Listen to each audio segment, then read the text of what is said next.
In this video, we're going to look at how to read from a file in Ruby.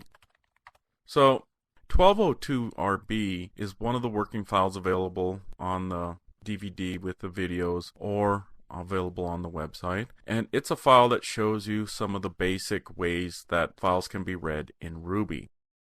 So the first thing I did was just specify a file name as a string variable to hold whatever the file name I want to play with. Again, in order for this script to work, it has to be in the same directory as the file.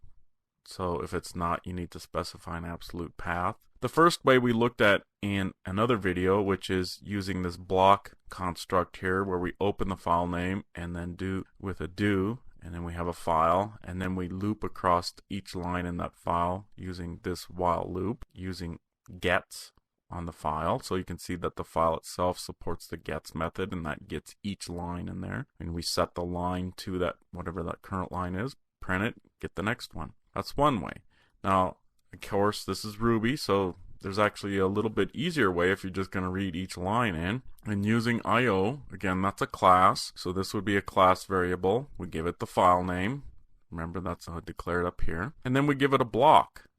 Same kind of thing that we've done here, just a little bit different structure. If you remember when we talked about blocks, this and this are the same except for precedence. So this essentially does the same thing, sets line to each line, and then it prints it out as this reads through. So that makes it a little bit easier. But what if you want to read a file into a string and hold that string in here? Well, that's what we do with right here, where we do an IO read and a file name, and it puts the entire file within that string. Now you got to be careful. You don't want to be reading, tens of megabytes of stuff into here, but you can certainly read big enough file in here to deal with it if it's not too large. And this really works well for different kind of configuration files you want to read in, that type of thing.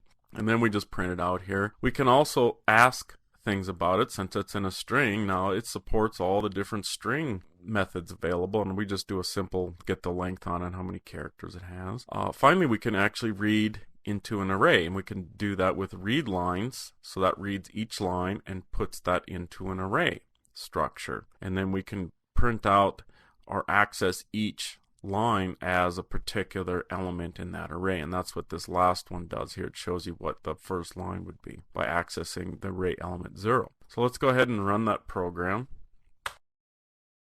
So see here, it prints it out first. That's our file. Print it out the second time. That's this one here. This is the string one right here. And finally we got the length. It's 147 characters. And then this one reads it into an array and prints out this last line. Line 1 of the text file is, and that gets the first line in there. So that's just some simple ways to read files into Ruby.